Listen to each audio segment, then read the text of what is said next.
Championships, which means it's also day 3 of Coffee Morning presented by Lavazza. And a new face for us today, Jenny Drummond from Wimbledon Channel and the Wimbledon Radio is joining us this morning. Thanks so much for being here. Oh, Danny, it's great to be here. Although, you invited me on the Coffee Morning, I'm slightly devastated because there's no coffee or cake. So this is what I was expecting. You told me I would get some. Yeah, I did promise, to be fair. But never fear. Give me 1 second. I'll be right back. Ah, just like the postman delivering. Love it. Love it. 9 muffins. So what are these? These are, well, they are freshly baked from the canteen downstairs. We have apple right here. These are very nice. I had one of them yesterday for breakfast, which I'm sure is very healthy. Some apple ones there. Let's put them nicely on that. Chocolate. These are obviously very popular with everybody up here on the roof. Shotgun. They are lovely. And we have carrot as well here. All of these are plant-based as well. Plant-based muffins. They are absolutely delicious. Doing a bit of set designing here. Do you want to stick that one right over there on top of the compendium so you can take your pick? Dealer's choice of what you'd like later on. Okay, shotgun one of these. Yeah? Yeah, absolutely. Oh, there we go. Well, so you've been bombing around for the channel, for Wimbledon Radio as well. Day 2 was a strange old day, wasn't it? We saw the highs and the lows of elite sport all in one day. I mean, we probably should start on one of the lows, which was Serena Williams on centre court. Yeah, I mean, totally. It's been so nice to be back. Everyone's been enjoying Wimbledon the last couple of days, but yesterday the rain was on and off. It was a tricky day. Serena Williams on centre court started so well, then she slipped and the injury. I actually got home ready, sat down in the pizza takeaway, ready to enjoy Serena Williams. And when I turned the TV on, she'd just come back from her injury timeout. And obviously, seeing the way that she was walking, we knew that she wasn't going to last the match. Yeah. So unfortunately she had to retire. She's never done that before in the first round of Wimbledon, so it's just devastating to see. And I think for everyone, the crowd too, who supported her hugely in that match and the way that she left the court too, it was just quite heart-wrenching, to be honest. Yeah, she said about the fans, didn't she, in her Instagram post you just saw there. It was devastating to see because she's such a great competitor. When the tears started coming for Serena, I think the tears started coming for a lot of people. It hit me right in there. It really did, watching her walk off. And we just hope that is not the last time we see her at SW19. That can't be the way that she goes out. I know, definitely. And obviously we wish her well in the recovery because we don't actually know the extent of the injury. But she's such a champion. So we really do hope she's back here on centre court at Wimbledon again. There were some more interesting matches though on centre. Roger Federer made his long-awaited comeback against Adrian Mannarino. Survived a little bit of a scare as well. He did, and unfortunately injury was a little bit of a theme on centre court yesterday. Adrian Mannarino really tested Roger Federer. It was a bit of a nervy one for him. We actually thought he may be going out, but towards the end of the fourth set, early fifth set, Mannarino slipped and he said to the trainer he heard a crack in his knee, which really is extremely unfortunate. He had to retire. He walked off in tears as well. He's not an emotional guy, and Roger actually said in his post-match interview that he was very lucky because Mannarino was a better player on the day. He is a good player, Mannarino, and maybe this is just a way of knocking the rust off, for Roger. We forget, that we shouldn't do, that he's 39 years old and he's still performing to this incredible standard. I mean, some of the shots he was playing, it was vintage Federer at times. You can still see that quality. It isn't normal being able to perform that well at 39 years old. So maybe this is the sort of match you need to ease yourself in because he hasn't played very much of late. We shouldn't forget. No, and things didn't go to plan for him in Halle, so he really wanted to have a good first round, didn't quite go to plan there, but he got through it, and that was the important thing. He's got one match under his belt. Yeah, absolutely. And we talk about knocking the rust off, maybe off the court as well, as you saw here, his post-match interview with Rishi Prasad after the game. And Roger, the final thing is it true what they say about absence making the heart grow fonder, being back here? Sorry, I didn't understand it. I heard something absence, and then, I don't know, my mind went blank. Is it true what they say about absence making the heart grow fonder and being back on centre court? I don't understand that saying. My English is not good enough. Fair enough. So, basically, having missed out last year, having been away from this place for 2 years, how special is it to be back here on centre court? Yes, there you go.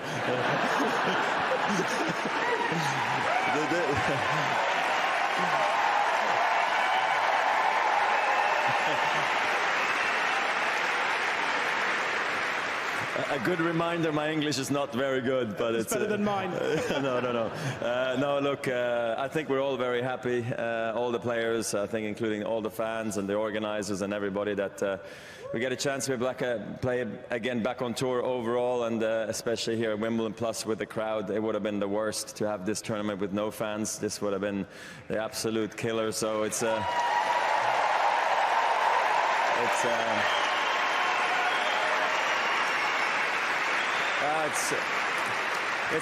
such a privilege to play here, and look, I couldn't be more excited that I made it after a long, hard road the last year, and so forth. But I'm happy I get a chance for a second match, and we'll see how it goes. But I hope everybody else is having a great time, and even though it's raining, but that's normal. So, so I'll see you in the second round. Thank you.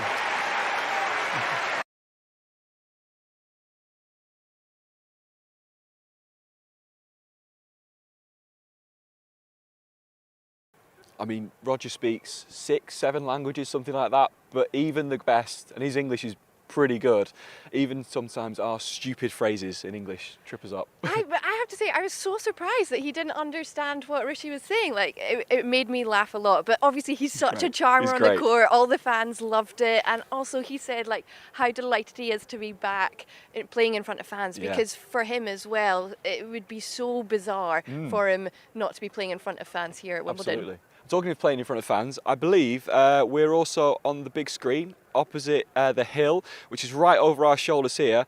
Now, there's a bit of a delay from what we're saying to what you're seeing if you are on the hill, but let's have a little wave and see if anybody is paying attention. Hello to the hill. Is anybody waving back? There we go. There's a few people waving back. I'm sure you can see each other in the background. Love it. Excellent. I'm so glad people are paying attention. There we go. Hello, everybody. Hello to the hill.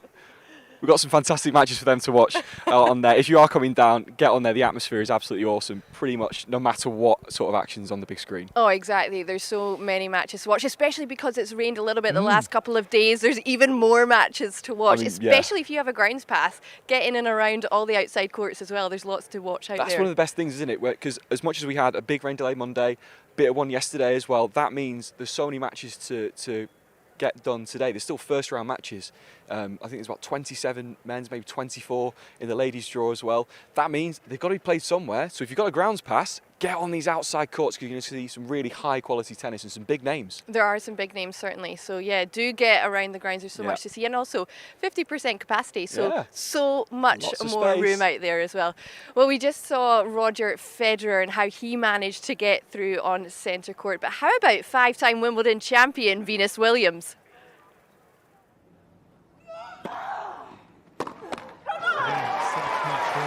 And this time, Venus Williams, 41 years of age, still a champion. I love that shot there of Oracene, Mum Oracene. I mean, when one of your daughters is Venus Williams and then your other daughter is Serena Williams, you've seen it all before. Absolutely. Well, Danny, your mum actually is just watching over there and is making the same face. Yeah, pretty much. Having said that, this is my second Grand Slam. This is Venus's 90th. 90 Grand Slams. Absolutely extraordinary. If I get to 90 Grand Slams, I'll be very happy. I'm sure my mum will be as well. I know, it's really incredible. And obviously that's just one child. That's not even Serena. She has seen so many scenes at the different Grand Slams, that's for sure. She is a great character. Venus is in such a great place at the minute as well. She seems to be really loose. I mean, she's 41 now, which is, again, extraordinary. We said about Roger Federer at 39, but Venus at 41, she's in such a fun place. You saw on American TV last night after the match. I did. So this tweet made me laugh a lot. So basically, she was with ESPN, and they said to her, you know, they were asking about her longevity. And she said, "Do you know what? I've had enough. Please stop asking me about it," which I completely understand. So Chris Evert, former 3-time Wimbledon champion, said to her, kind of in jest, "Well, how's your love life?" And she said, "Well, I'm extremely single, and I actually think I'm undateable." And then Chris Evert turned around and said, "Me too."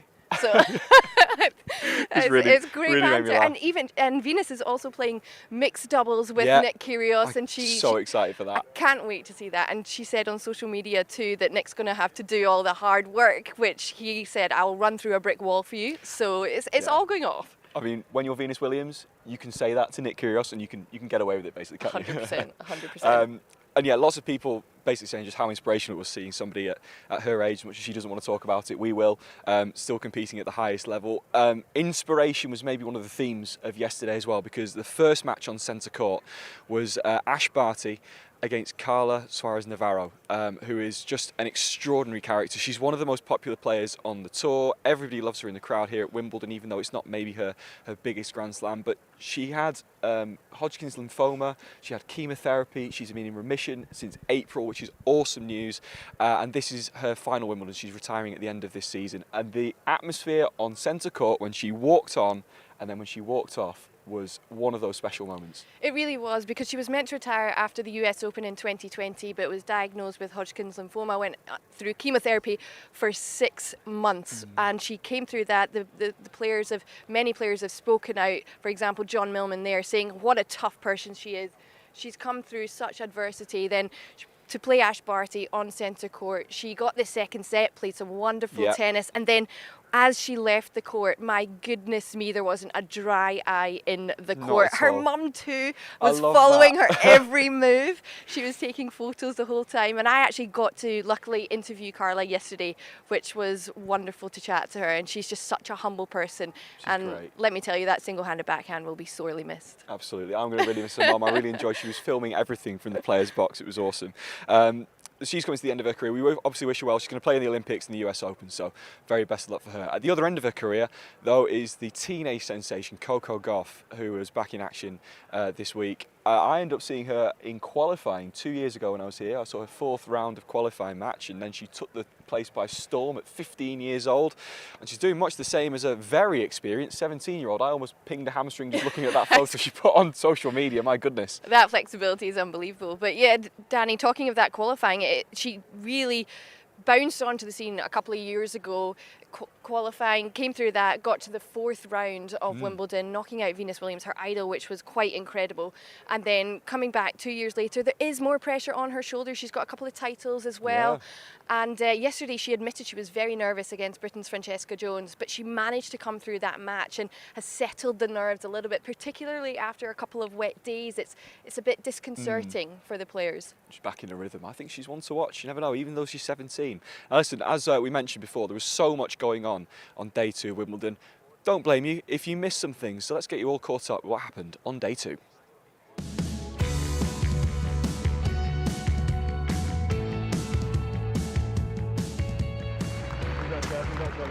Right then, here we go. It's a shame, isn't it? The rains have come in.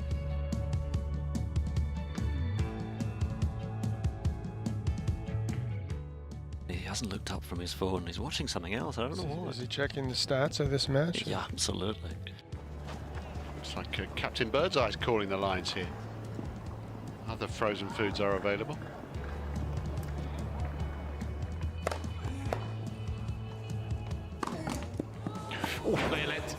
He broke the net, so they'll have to replay the point.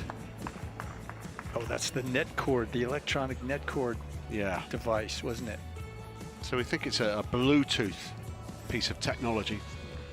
Look at them, they look prepared too. I think they'll be napping by 4. It's intimidating, you know.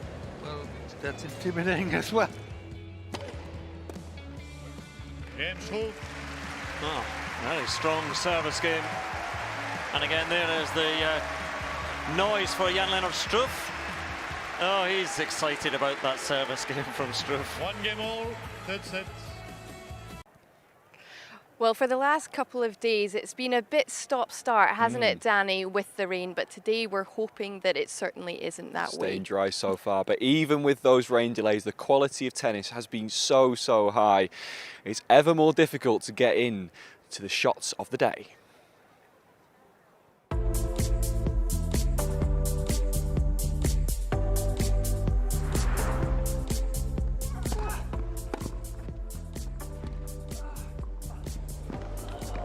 Well,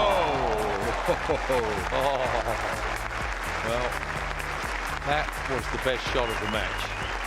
How on earth did he get that? How did he get this one in the first place? But then to flick that up there with the outside of the ball.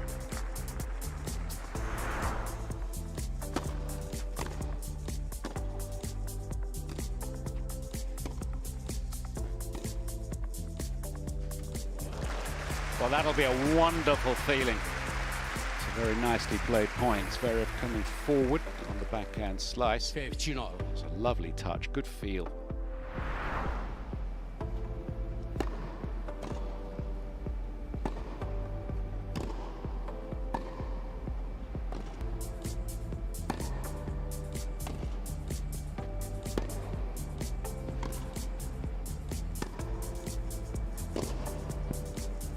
Beautiful tennis. How low these balls are staying. We talked about how important it is to get up to shots, get under the ball, and Brody does a fantastic job there. Just hooking around it, getting that little extra spin.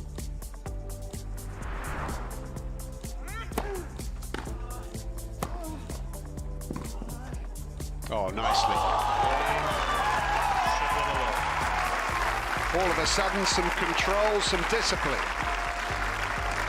And he guides that sliced backhand winner up the line.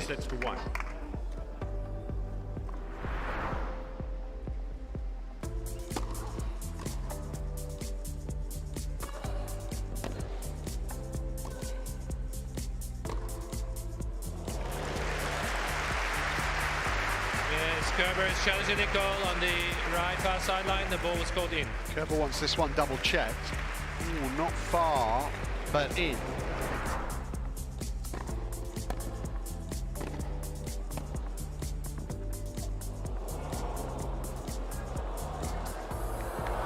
He's made it. It's a fun point.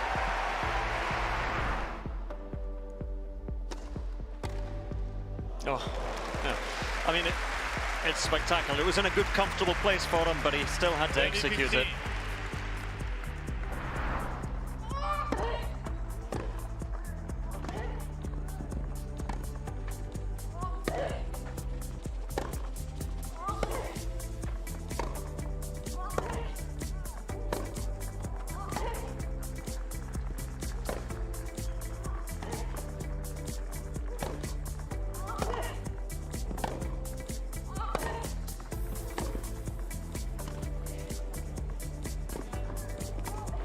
Oh, what a wonderful rally.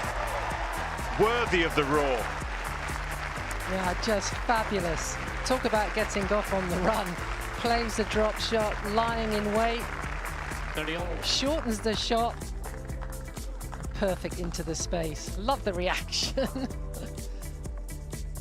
Extraordinary stuff. It's going to be a big day today because we've got so many matches that have been postponed from Monday and Tuesday to get through. Adam Hunt from the Wimbledon channel is back with us to look through some of the highlights, of which there are many. So let's crack straight on, shall we? Novak Djokovic, this is the one. My goodness, there's so many matches going on. Novak Djokovic is in action. It's always fun to get a finals rematch. This one from 2018 against Kevin Anderson. Yeah, both players in completely different places now than when they played that match. They've gone in different directions. Novak Djokovic arguably has got even stronger, won the French Open title, has looked absolutely brilliant coming into Wimbledon. Had a bit of a wobble, didn't he, in that first set against Jack Draper. I think Draper surprised him, didn't know what to expect. Only made him angry, basically. Yeah, he just made him angry. He poked the bear, and Djokovic came back and won that match. But Kevin Anderson, in comparison, his game and his body has gone in a different direction to Djokovic since then. He's struggled with his injuries. He's not at the ranking or the level he was when they played that final back in 2018. And I think you would say that Djokovic is the clear favourite. Although Anderson, he's been a top 10 player. Big he's serve, got a big serve. He's got weapons. So if he can sort of channel some of that energy that he's had before here at Wimbledon, perhaps can cause him some trouble. He might get a set, but I can't see him beating Novak Djokovic. Well, how about the match that's last up on centre court? Andy Murray returns. He's playing a qualifier, Oscar Otter. Interesting, his first round match, he didn't know that he'd won his tie-break. He almost had to turn to the umpire and then celebrate. And he said after the match, when he knew he was playing Andy Murray, he watched the documentary on Murray's recovery, saying he's such an inspiration and really emotional and inspiring. That's going to be a really cool moment for him. Yeah, what an occasion for him to play on centre court. I mean, just to get through to the second round, he's got to be happy with that, given his ranking outside the top 100. But then to play Andy Murray on centre, it's going to be on TV all around the world. If the roof's closed, that atmosphere in there, it's going to be a brilliant occasion for him. But so unusual for Andy Murray, that's been on tour for so long, to get through a first round match and play a second round match. Both players he's never played before. Wow. His first round match, he hadn't played him before either. And then Oscar Otter, you know, we don't know too much about him, what kind of tennis he's going to bring to centre court. But I mean, you'd say Andy, given what he did in the first round, has got to be the huge favourite in that one. But it's always tricky, and Murray said this before his first round match, it's always tricky when you're playing a player that you've not played before, because you can sit there and watch as many videos as you want and get your coaches to analyse their game, but nothing quite beats actually being up the other end of the net from them. And you mentioned that great story. There's another one where Venus Williams is playing Ons Jabeur from Tunisia. Venus called her one of her favourite players on the tour, and Ons is breaking down barriers, Venus said. Could you just explain how big a person, big a story she is? Well, she's a real fan's favourite. You know, the fans love Ons Jabeur, you know, what it is, what she's doing in terms of the women's game. She's a real pioneer for African tennis. She's the first Arab woman to win a tour event. She comes into Wimbledon, a great run of form. She won in Wimbledon, won in Birmingham, and she's been playing brilliantly on the grass so far this year. One of the form players, you would say. She's got a really kind of funky sort of style of play, you'd say. It's hard to describe until you see it, but it's a match to watch, and she's an exciting player. And I think you'd have to put her in the list of, it's so hard to pick in the ladies' game now who's going to win the next Grand Slam, but you'd have to put her in one of those groups of the favourites. And two great storylines, really, her and Venus Williams. I mean, Venus to still be doing it at 41 years of age. She clearly is enjoying just being out here. She loves playing tennis. She loves playing at the highest level. And she said, you know, she said it in a press conference after her first round match that she just wants to keep going. She's enjoying her tennis. She enjoys the travel. So why stop? Why not, indeed. A couple more that we should probably mention. Diego Schwartzman and Liam Brody. This is maybe a tennis David in the sport of giants in the case for Schwartzman, who's only 5'7". Yes. Liam Brody is dominating over him at 6 foot dead. Yes, absolutely. But the thing with Diego Schwartzman is, despite his height, he punches way above that. I mean, he has got some brilliant results. Perhaps not so much on a grass court. He's more of a clay court player, the Argentinian. But he's a fearsome player, despite the fact that he's good fun. He enjoys his tennis, and he's a fearsome player, despite the fact that he doesn't have, you know, perhaps the physical attributes of other players. Brody, he's got a good chance here. He's got quite a good draw. He got through his first round match, and you know, having an opportunity to go further here, because he's struggled in the past, Brody, just by having bad draws at Wimbledon. He's got some top seeds in the past when he's had wild cards, so he's got a chance to go through. And Daniel Evans, I'm really looking forward to that one against Dusan Lajovic. That could be a really interesting match, because he's played Lajovic before, he's beaten him, but Lajovic has got some good results on tour in the last few years. He got to the final in Monte Carlo on the clay at a Masters Series event. So yeah, but hard to pick. You know, British fans are going to be hoping that Evo and Liam Brody gets through. But loads of, wherever you look really today on the order of play. It's incredible, isn't it? One other that I wanted to mention from the ladies' draw is 2010 finalist Vera Zvonareva against the Roland Garros winner Iga Swiatek.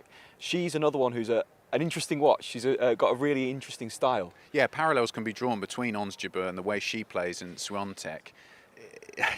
You don't really quite know what you're going to get. The style is different. It's certainly not classic grass court tennis, but it's worked for her on the clay, you know, winning Roland Garros. And, you know, she said in one of her press conferences that she was working on perhaps trying to translate her game and the things that work well on clay and helping that, you know, moving that onto a grass court. And that can be the real struggle for players, that if they haven't grown up, you know, growing up in Poland, she's not played on grass at all in her junior career until she was slightly older, and it can be difficult for them to, in the first few years of playing on grass, to get used to the surface. But once they do that, you know, then they can enjoy some success. As you can see, we've got a list of about 10 more matches. We could talk all day, honestly. It's going to be a busy day for you. We'll let you go and get ready for the Wimbledon channel. You can watch that on the app. Remember, keep you up to date with everything that's going on. So thank you so much for being here. Fingers crossed. Fingers no crossed rain. for no rain. I'm sure the fans who are here will be hoping for that as well. Speaking of the fans, Rachel couldn't be with us today, but yesterday we sent her out to talk to some of the fans who were here yesterday to find out what they've missed so much about Wimbledon.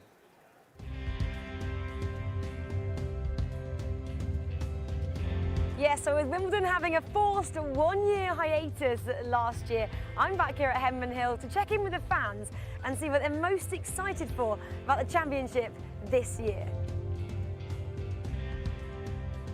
Well, I've been coming to Wimbledon for about 50 years.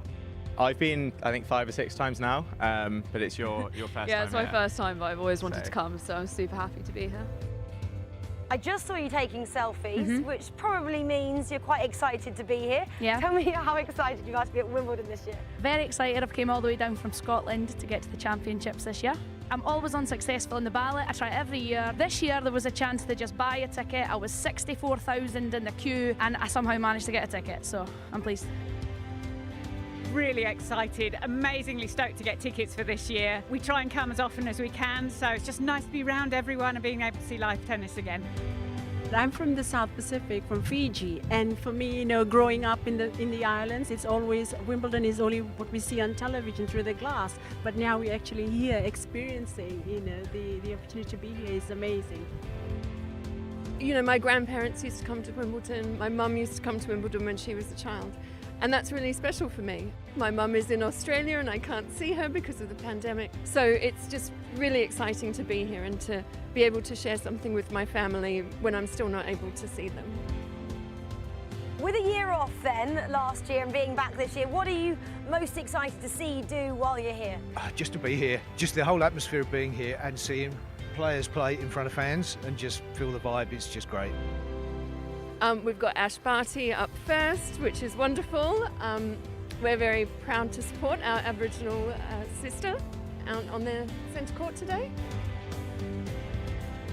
What are you hoping to see today? What do you really want to get out of today? Some epic games, soak in the atmosphere. Just take it all in to be here. I've toured it before with no tennis, so it's great to be here and it's actually the championships. It's the only grass tournament. It's the history and the heritage, and having been to all four, each one has a very special vibe, but there's just something about Wimbledon being on grass, being a British summer. We've been to all the other 3 Grand Slams, but this is something very special because it's got so much history attached to it, and because I've been coming every year for so long, it's just very special. Loads of memories, loads of memories. Well, I think you can see from that everyone's pretty excited to be back at Wimbledon this year, and obviously they're all here to watch the tennis, but on a lot of people's tick lists it was about sampling the strawberries on offer as well, and I'm about to do that right now and soak up the atmosphere here on Henman Hill.